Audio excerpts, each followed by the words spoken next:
Most dreams fade with the morning light, forgotten and meaningless. But in 1999, a quiet manga emerged in Japan, capturing 15 strange visions of the future. Earthquakes, disasters, events no one saw coming. One by one, they came true, all except the last. A final dream set for exactly 5:00 a.m. on July 5th, 2025. And time is running out. In the summer of 1999, while the rest of the world was worrying about Y2K, a small, independently published manga appeared in a few scattered bookstores across Japan. There was no media coverage, no interviews, no hype, just a plain gray cover and a handwritten title, The Future I Saw. Most people who stumbled across it assumed it was some kind of personal sketchbook.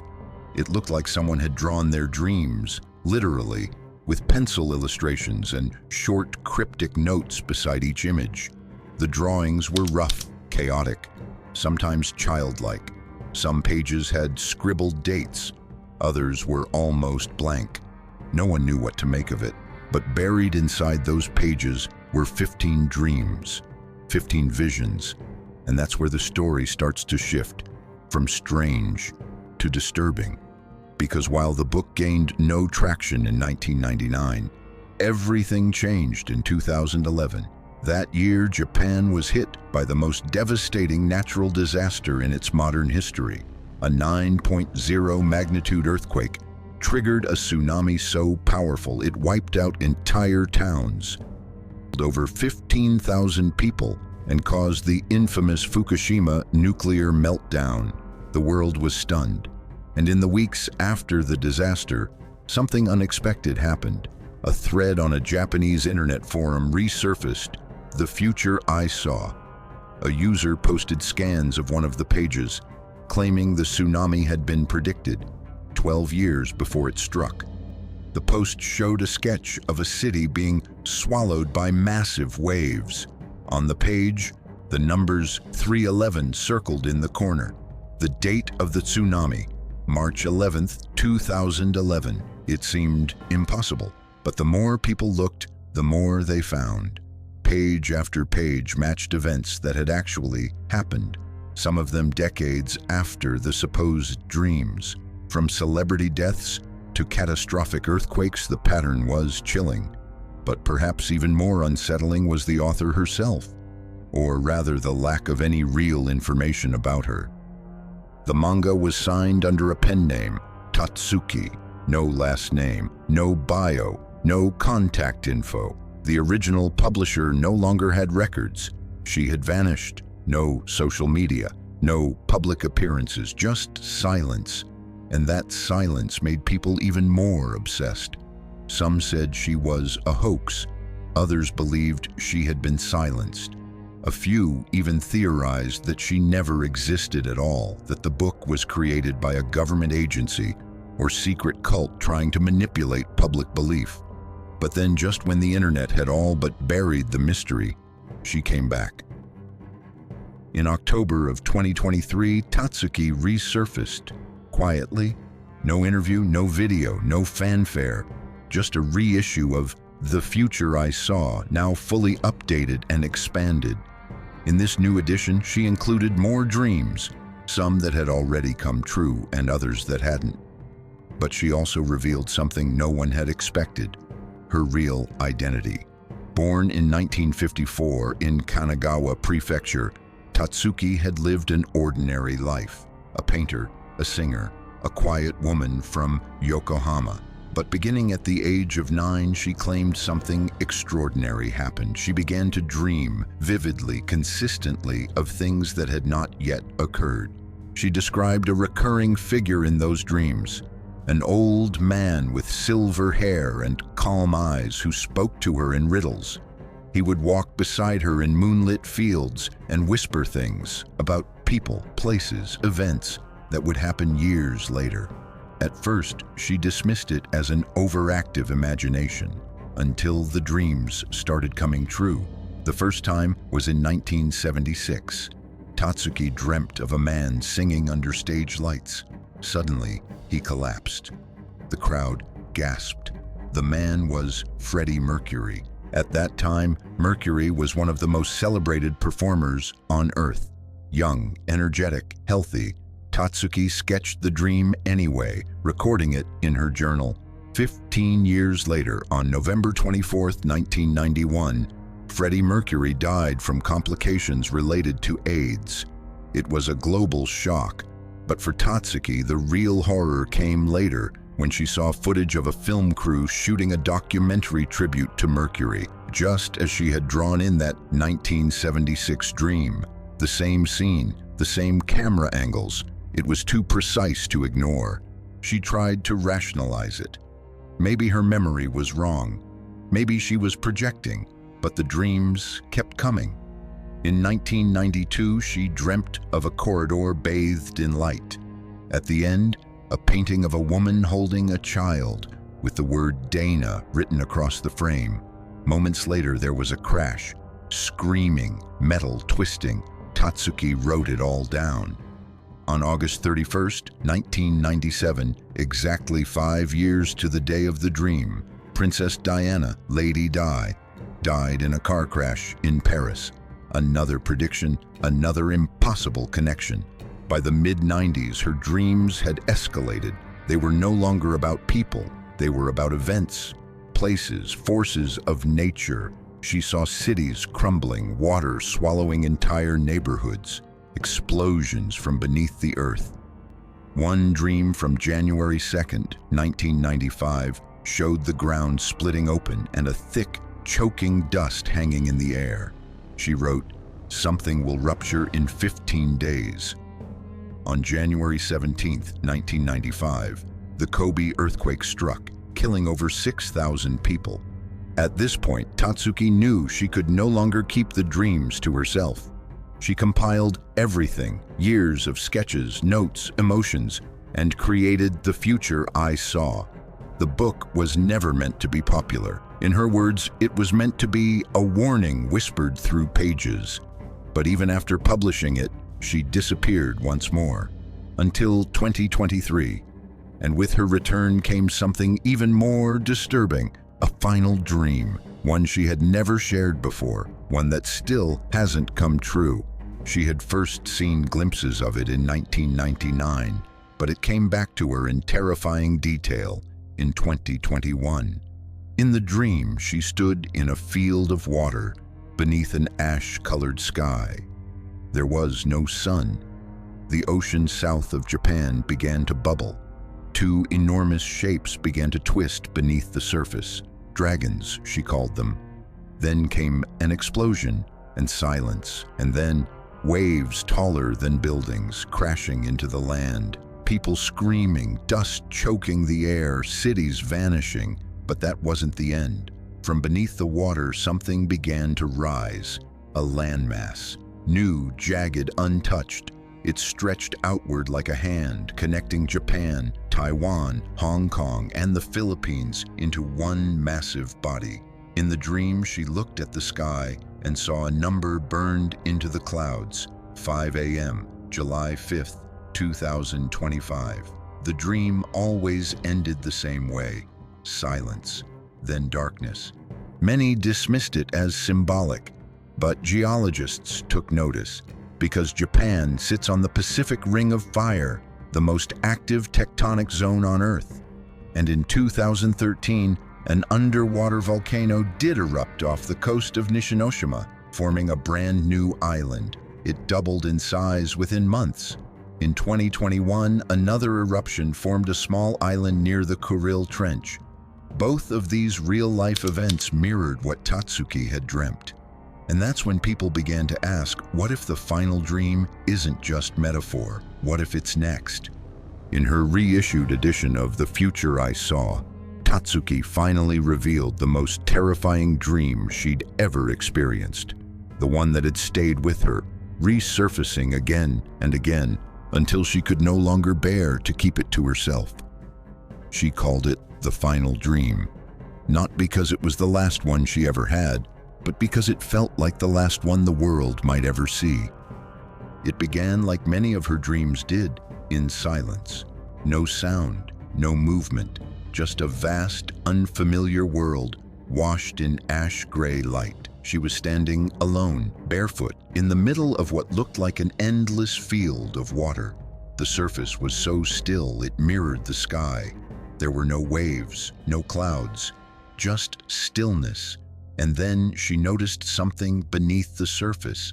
It was faint at first, almost like the water was breathing. Then it began to bubble, small pockets of air rising like the last gasps of something ancient, waking from a long-forgotten sleep. The sea began to churn, not wildly but deeply, as if something massive and hidden was shifting underneath the crust. And then she saw them. Two shadows twisting beneath the water, coiling, moving in sync. They were vast, far too large to be whales or sea creatures. They looked like dragons, not in the mythical sense, but in shape. Long, serpentine bodies snaking through the water, their movements powerful but fluid. They didn't roar, they didn't rise. They simply circled each other as if guarding something. That's when the sky cracked. A thunderous sound split the air. Not lightning, not a storm, but a sound so deep it vibrated in her chest. The ocean exploded upward. A massive column of water shot into the sky, miles high, she thought, tearing through the clouds and pulling the sea up with it. Then came the wave. Not one like in 2011, bigger, much bigger.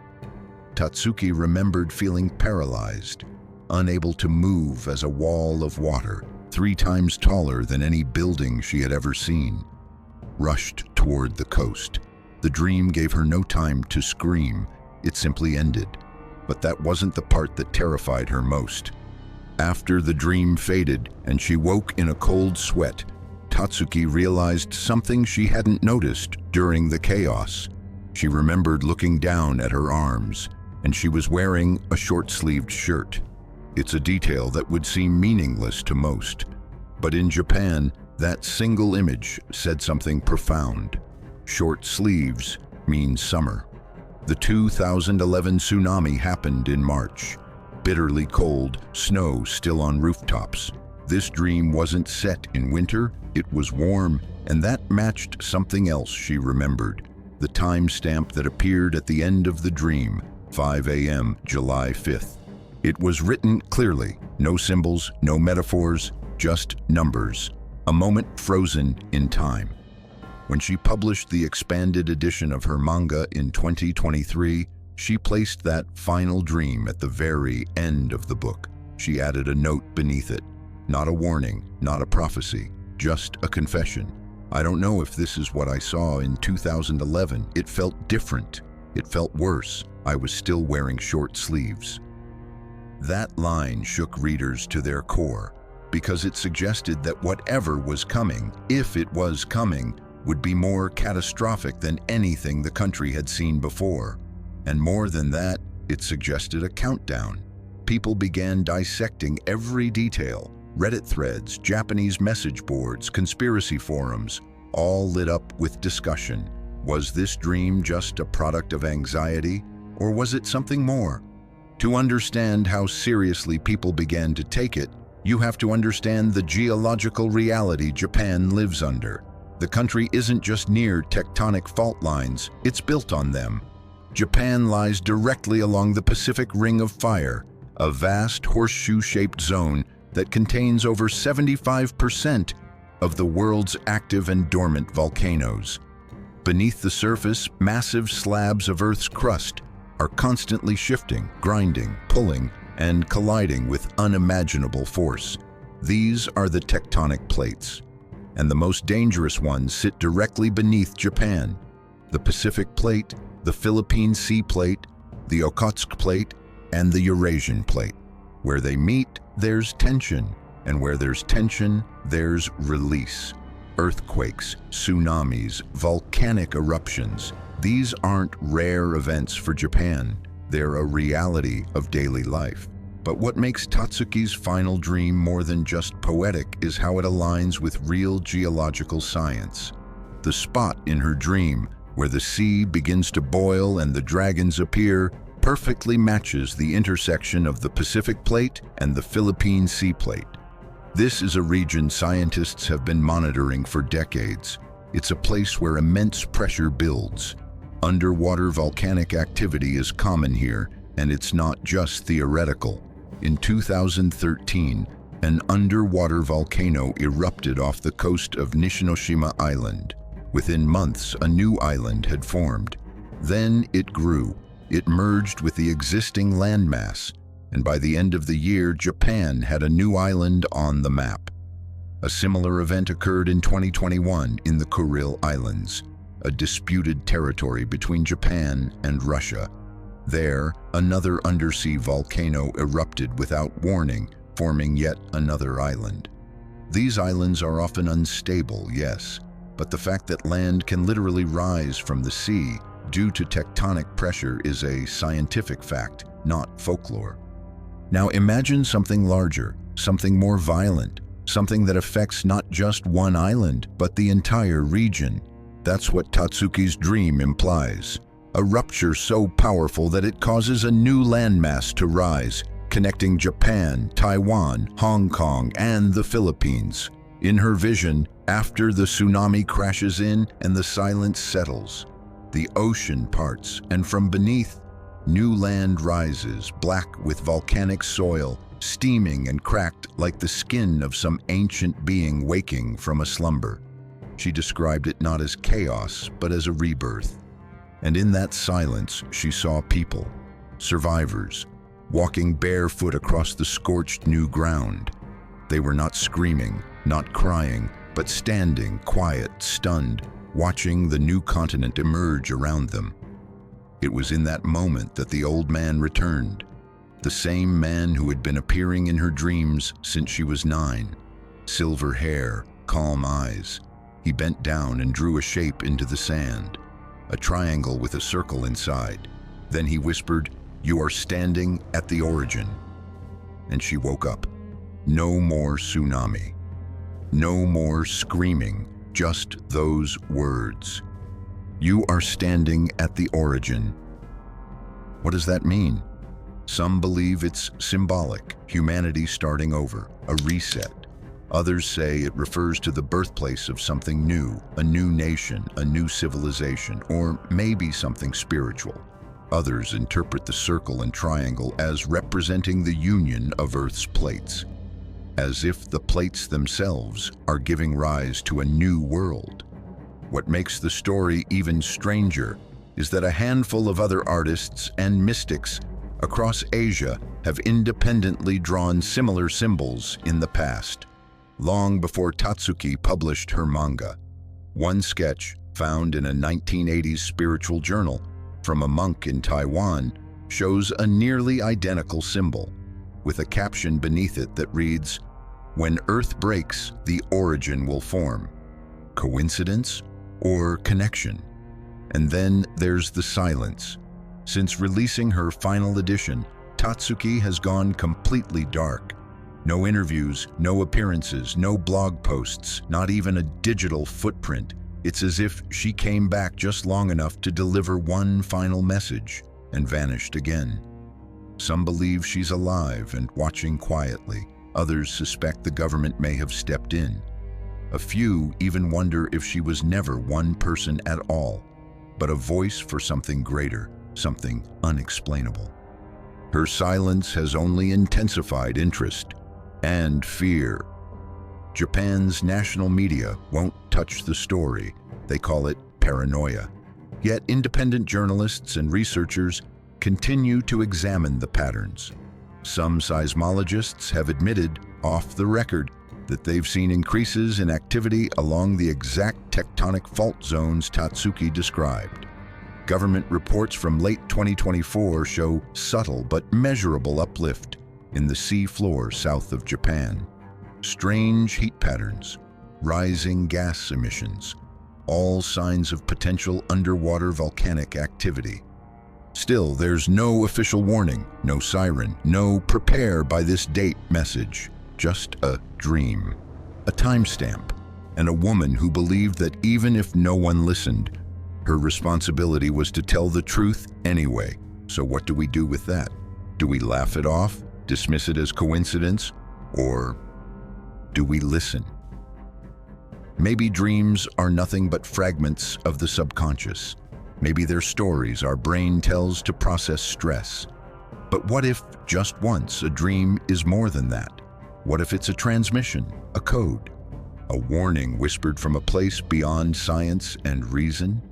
And if that warning comes true, not in vague terms, but to the hour, then what will we say? That we knew, that we were warned.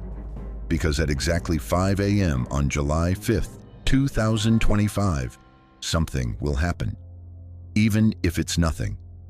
Even if the sun rises and nothing shakes and the ocean is calm, that moment will still mark something, a decision, a crossroad, the line between caution and denial. In the end, maybe that's what this dream is really about.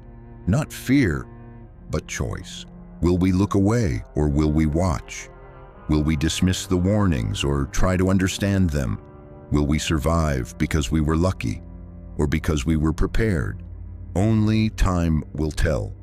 But if this story made you pause, if it stirred something in you, even for a moment, then don't leave this mystery behind. Subscribe to Ancient World Unknown and join us as we continue to explore the unsolved, the unexplained, and the unseen. Because sometimes the most powerful truths don't come from history books. They come from dreams. And dreams, as we've seen, might just hold the future.